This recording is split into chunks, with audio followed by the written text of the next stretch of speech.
ito yung isang patunay na lahat ng kapalpakang ginagawa ni Sara Duterte ngayon, inaani niya. Ano po, inaani paunti-unti nitong si Sara kasi unti-unting lumulubog ang pangalan nitong si Sara Duterte lalo na sa mga survey na lumalabas dahil kung titingnan natin mga kababayan, dito po sa balitang ito, noong nakaraang araw, may lumabas po na survey na kung saan pababa na ng pababa mga kababayan at kapansin-pansin yung pagbaba ng ratings nitong si Sara Duterte pamula sa mataas, pababa na ng pababa mga kababayan. Ano po ibig sabihin? Hindi na nagugustuhan ng taong bayan ang mga pinaggagawa ni Sara lalo na yung mga pag-iwas niya sa usapin ng mga confidential funds at kung paano ginasta ang pera ng mamamayan. So eto, pakinggan po natin ito nakita nating balita galing po sa GMA Integrated News. Kanila po yan, hindi po yan natin gagawan lamang po natin ng reaction video. I-play na po natin. Sa inilabas na non-commissioned survey ng grupong Okta Research, parehong bumaba ang trust at performance ratings ni Pangulong Bongbong Marcos at Vice President Sara Duterte. Statistically unchanged ang tawag ng Okta saan ito'y bahagyang pagbaba ng ratings ng Pangulo. Kasi kung titingnan natin mga kababayan, sa kasaysayan talaga, mataas lagi ang rating dapat ng Vice Presidente kaysa sa Presidente. Bakit mga kababayan? Kasi ang Vice Presidente hindi naman siya nakapront sa sisi ng taong bayan. Kung hindi, ang naka-front mga kababayan ay ang laging presidente. Kapag kami nangyayaring hindi maganda, kanino isinisisi? Sa presidente mga kababayan. Kapag kami nangyayaring maganda, sino ang pinapasalamatan? Presidente kasi siya yung ama ng bansa. Ngayon mga kababayan, kung titingnan natin, yung pagbaba ng rating ni PBBM, normal lamang po yan. Kasi unang-una siya nga yung naka-front sa publiko dahil siya ang presidente ng ating bansa. Kaysa naman dito kay Sara Duterte na shadow na nga mga kababayan, hindi na nga gaanong napapansin, bumababa ng bumababa yung kanyang rating. Saglip na pataas mga kababayan, pababa ng pababa dahil sa mga kinakaharap niyang issue na hindi po niya masagot. So ngayon ipagpatuloy pa natin. Pero significant o kapansin-pansin daw ang pagbaba ng rating ni Duterte nitong Setyembre. Bagamat karamihan ay nagsabing tiwala pa rin sila sa Vice Presidente, pero bumaba ito. Grabe no, 59 na lang. Sa 59%. 6 percentage points na mas mababa kumpara sa 65%. Ayan no, kung matatandaan nyo mga kababayan, noong July 2024, ang ratings ni Sara Duterte nasa 65 pa. Ngayon mga kababayan, September 2024, yung lumabas na survey, 59 na lang. Ibig sabihin, nabawasan ng 6% mga kababayan yung ratings nitong si Sara. Saglip na pataas, pababa na ng pababa. Ibig sabihin, palubog na ng palubog ang pangalan nitong si Sara Duterte. Ano po ngayon, ipagpatuloy pa natin. Noong Hulyo, base sa mga nakaraang survey ng Okta, downward trend o pababa ang yan o, kung makikita nyo dito mga kababayan, no? Kung makikita nyo kasi mga kababayan, pamula kasi nung March 2023, 87 pa yung ratings niya dyan mataas pa. Mga kababayan, hanggang sumapit na yung July 2023, naging 83.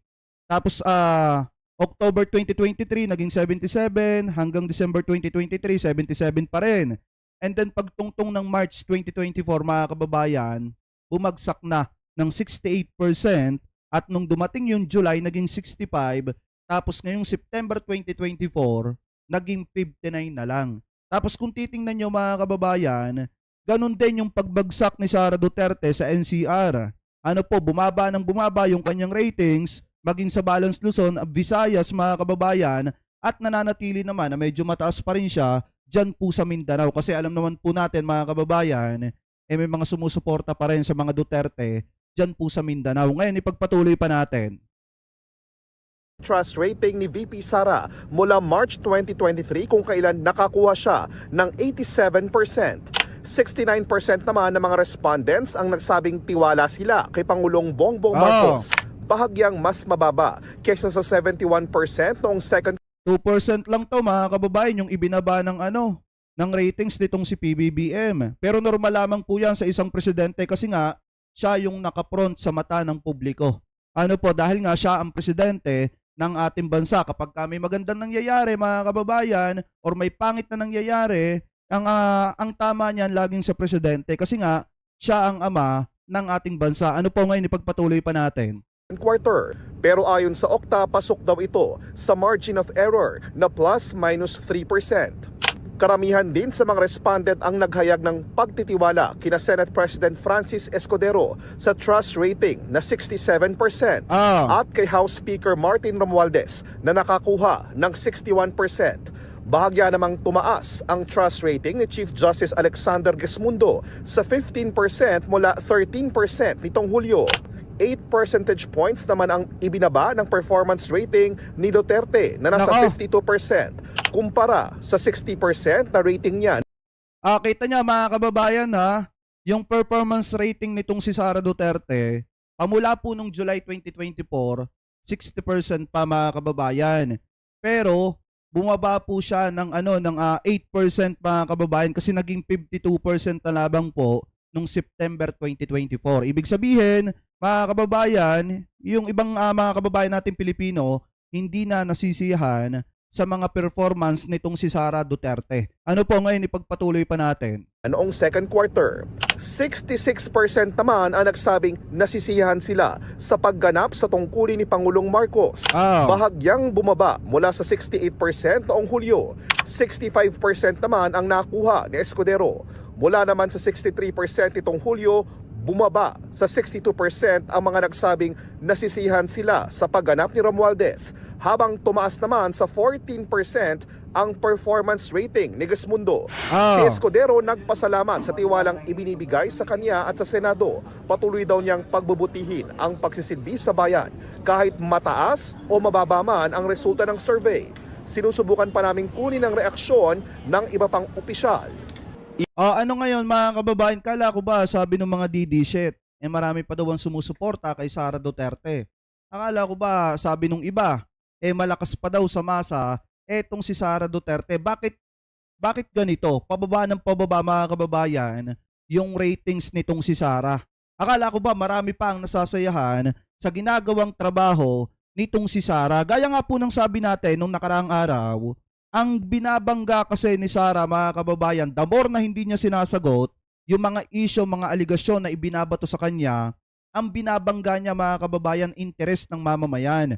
Bakit? Kasi ang interest ngayon ng taong bayan, malaman kung saan napupunta ang pera ng mamamayang Pilipino, kung paano ginagasta mga kababayan. Kaya nga yung mga katanungan sa kanya about confidential funds, dapat masagot niya yon. Kasi the more na hindi niya sinasagot yan, the more na iniiwasan niya na malaman ng taong bayan kung paano niya nilustay or ng kanyang departamento kung paano nilustay ang pera ng mamamayang Pilipino. Kaya marami talaga sa mga kababayan natin ang nababawasan. Hindi naman totally nawawala. Nababawasan yung tiwala kay Sara Duterte. Ano po, kaya kung makikita nyo yung apektadong malaki yung kanyang ratings mga kababayan, buhat nung pumutok yung patungkol sa confidential funds na 125 billion peso mga kababayan at hindi alam kung saan dinala sa loob ng 11 araw. Ano po, so ngayon, ano nga ba ang paliwanag mga kababayan ng pagbaba ng ratings nitong si Sara Duterte? So pakinggan po natin etong interview dito kay Sir Ronald Llamas mga kababayan patungkol po sa pagbagsak ng ratings nitong si Sara Duterte kasi pa-downfall talaga yung pangalan nitong si Sara. So ngayon, pakinggan po natin itong balita galing po sa teleradyo. I-play na po natin mga kababayan. Alamin natin dahil nandito na pala sa Zoom natin ang ating political analyst, Sir Ronald Llamas. Sir Ronald, good morning. Maraming salamat sa inyong pagsama sa amin kahit po undas ni Jonathan Atrica po ito. Good morning, sir. Good morning, Rika, Jonathan. No, happy Halloween. Happy Halloween, sir. Ano bang maskara ang susuotin nyo? Ay! Kahapon po naghanda kami, nagready talaga kami. Hindi lang nagamit on air kasi nga po yung akin malaki yung costume ko. Paano ba naman? Dinosaur. T-Rex yung akin T-Rex. Oo. Ayan. Sir Ronald, dito po muna tayo doon sa nakikita po nating bigla, ay hindi naman bigla, no? Kasi may naging decline na rin po sa mga nakaraang survey nitong mga opisyal natin sa matataas na posisyon, particularly kay President and Vice President sa ratings po nila. Ang dami kasing factors pero ano po ba yung nakita ninyong pinaka naging matinding nakaapekto dito? Siguro unahin muna natin yung factors na nakaapekto doon sa slightly declined numbers ng Pangulo. Yeah. Well, mahirap kasing sabihin na nag-decline dahil Ah. within the margin of error. Diba? Apo. 2% eh. Aha. 2% yung decline niya. Ibig Parang sabihin, unchanged. pwedeng hindi nagbago. Tama. No? Pwede ring 3%. Yun ang ibig sabihin ng margin of error. Ibig sabihin, pwede siyang 0, pwede siyang 3%. Tama. No? Kaya ang bottom line, siya ay insignificant. Opo, oo. Decline ng Pangulo. No? Pwedeng unchanged, sabi mo nga, Jonathan. No? Oo. Pero ang significant ay yung sa Vice President. Yes. Kasi mga kababayan, kung titingnan talaga natin yung pagbagsak ng ratings nitong si Sara, talagang kapansin-pansin yan. Mga kababayan, lalo na, at alam naman natin, na marami mga kinakaharap na issue, etong si Sara Duterte. Lalo na mga kababayan, di ba, yung kadadaan lang na Bagyong Christine, na saglip na mamigay siya ng tulong, tumulong siya, tulungan niya ang presidente, mga kababayan, ano ang ginagawa niya? Uma-attend siya, mga kababayan, ng mga kasalan, mga party-party. Saglip na tinutularan niya etong si former Vice President Leni Robredo na tumutulong sa mga kababayan natin, nagpapasarap buhay lang. Di umano etong si Sara Duterte. At yan po ay nakikita mismo ng mga kababayan nating Pilipino. At saka yung mga pag-iwas niya sa mga katanungan ng taong bayan kung paano nalulustay ang pera ng mamamayan, nakaka-apekto po yan ng malaki sa kanya. Kaya nga kapansin-pansin, etong pagbagsak ng ratings nitong si Sara. Ano po ngayon, ipagpatuloy pa natin? Usually kasi, sa ating political history, yung Vice President ay mas mataas sa Presidente. Tama! Dahil yung Vice President ay hindi naman siya responsable sa mga problema ng bansa. Yan! In this case, nakita natin, Ito yung tinutukoy ko sa inyo kanina na hindi naman kasi si Sara or ang Vice President, hindi naman kasi siya yung naka-front, mga kababayan, sa mata ng publiko. Kaya nga kapag ka nagkakaroon ng problema, kanino ba minsan isinisisi or malimit isinisisi? Sa Presidente. At ang isang halimbawa dyan, yung pagkakaroon ng Bagyong Christine, di ba ang malimit sisihin nila si PBBM? Na kung tutusin, hindi naman dapat. Kaya nga kung titingnan natin yung pagbaba at pagtaas ng ratings ng Presidente, normal lamang po yan. Pero mga kababayan, sa kasaysayan talaga ng politika sa Pilipinas, dapat laging mataas yung Vice Presidente kasi hindi naman siya nakapront sa mata ng publiko. Ano po ngayon? At saka sa problema ng bansa. So ngayon, ipagpatuloy pa natin. 10 percentage points yung difference. Ibig sabihin, significant yun between the President and the Vice President. Yung Presidente ay 10 points na mas mataas yung kanyang lamang. Hindi yan madalas mangyari. Dahil usually hindi naman nabe-blame ang Vice President sa mga problema ng bansa. Ibig sabihin, there is a significance dito sa mas mababa ang Vice kesa sa Presidente. Tama. Susunod, Jonathan at saka Rika, hindi ito bago. Kung titignan nyo, babalikan nyo lahat ng surveys these past few months, no, ay Pulse Asia, SWS, no, WR Numero, no, etc. Oculum, even yung Ayan, sabi nga dito ni Ma'am Catherine Lucedo, sa totoo lang parang wala na tayong BP. Wala namang kasing ginagawa kung hindi maglustay.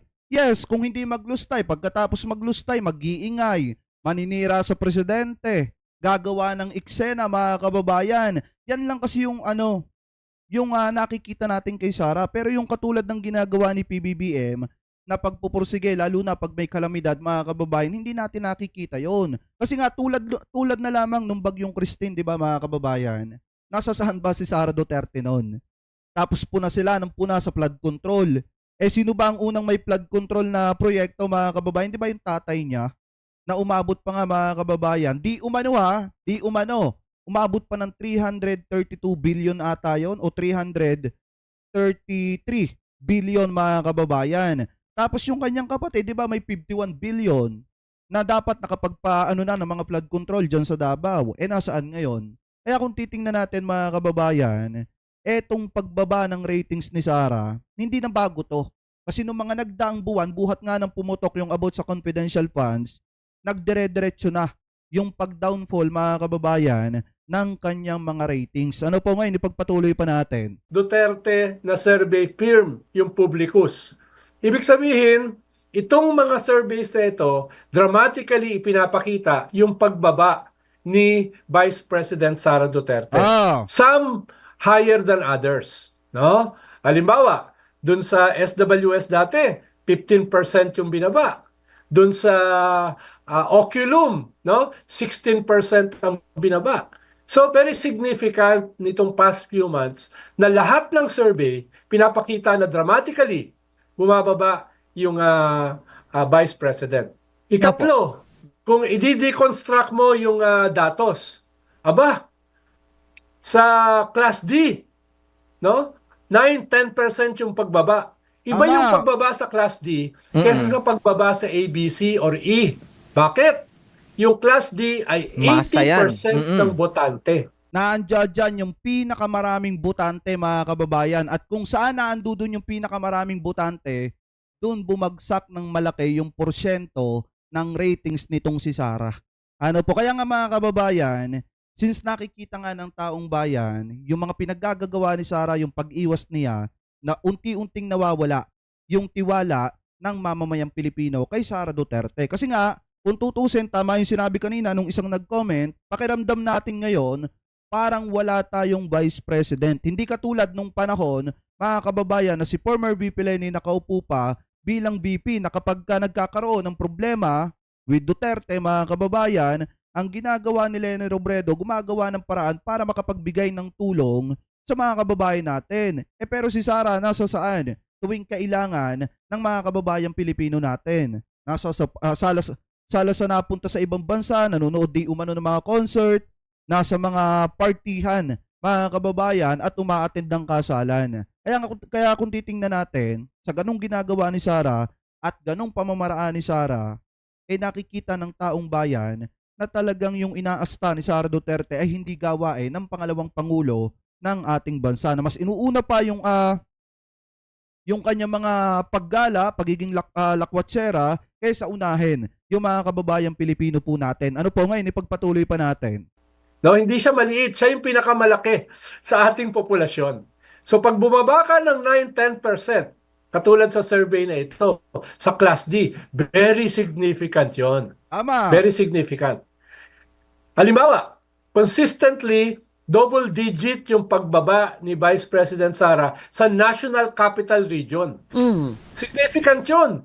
Dahil yung NCR, yung pinaka densely populated area ng Pilipinas. Ibig sabihin, dyan nakakumpul yung populasyon.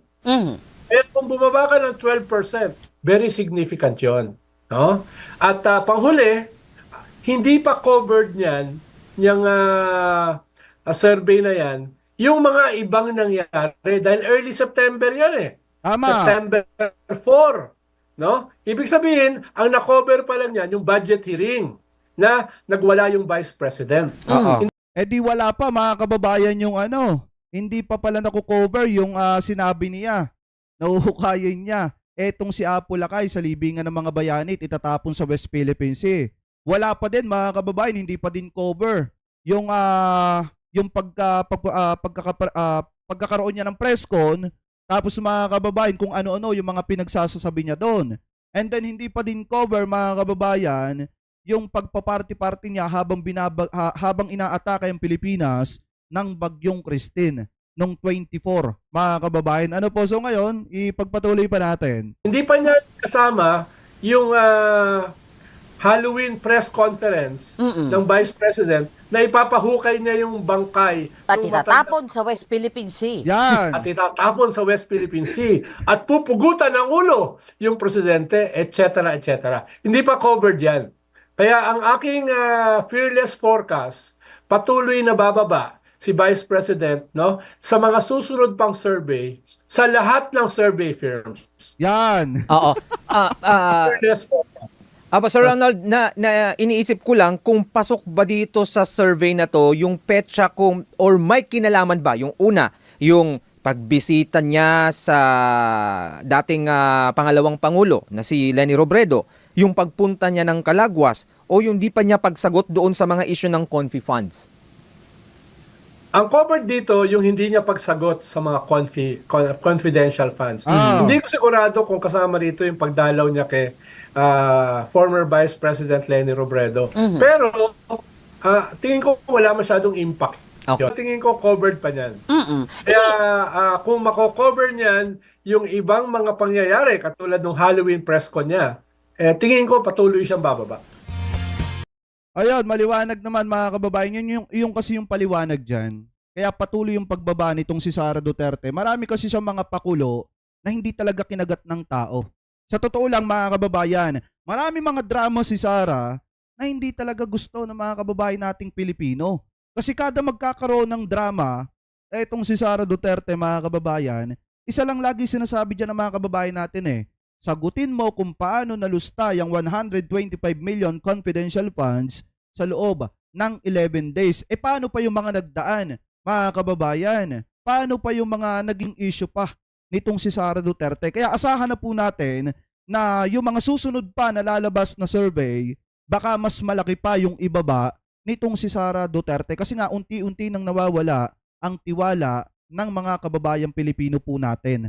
Ano po, dahil nga sa inaasta nitong si Sara Duterte, lalo na mga kababayan, noong nagsalita siya, natatanggalan niya ng ulo si PBBM at huhukayin niya etong si Apo Lakay sa libingan ng mga bayanit itatapon sa West Philippines. At ang isa pa dyan mga kababayan, yung kanyang pagdadrama kahapon sa kanyang inilabas na ewan ko kung pagbati ba to o mensahe sa mga kababayan natin na nagluluksa sa pag-alala sa kanilang mga mahal sa buhay na namayapa na. Dahil kung makikita nyo, ito, yan. Kasi mga kababayan, naglabas siya ng mensahe kahapon sa mga kababayang Pilipino natin at nanawagan din siya ng dasal. Kaso nga lang ang problema kasi mga kababayan dito, sa kanyang pananawagan ng dasal, naandudun pa rin yung galit. Kung titingnan nyo naandudun pa rin yung galit nitong si Sara Duterte at pamumulitika. Bakit natin nasabi? Eto, basahin po natin itong nilalaman nitong article ng Abante TNT Tunay na Tabloidista. Sabi po dito mga kababayan, BP Sara nanawagan ng dasal sa gitna ng kasamaan, katiwalian, pansariling interes. Ito po yung nilalaman. Sabi dito, yan. Nanawagan ng dasal ngayong Undas 2024 si Vice President Sara Duterte, ipagdasal natin na maluwalhati. Yan yung sabi dito. Kapayapaan ng kaluluwa ng mga pumanaw kasabay ng ating pagpapasalamat sa kanilang pagmamahal, gabay at mga aral na ipinamana nila sa atin. Sabi pa dito mga kababayan, basahin pa natin. Eto daw, alalahanin din natin ang kabanalan ng mga santo na nagpapatatag sa ating pananampalataya sa Diyos. Pahayag ni BP Sara sa statement na inilabas sa kanyang Facebook page. Idulog natin sa kanila ang ating mga pangamba at manalangin tayo na maibsan sana ang bigat ng ating pasanin sa buhay.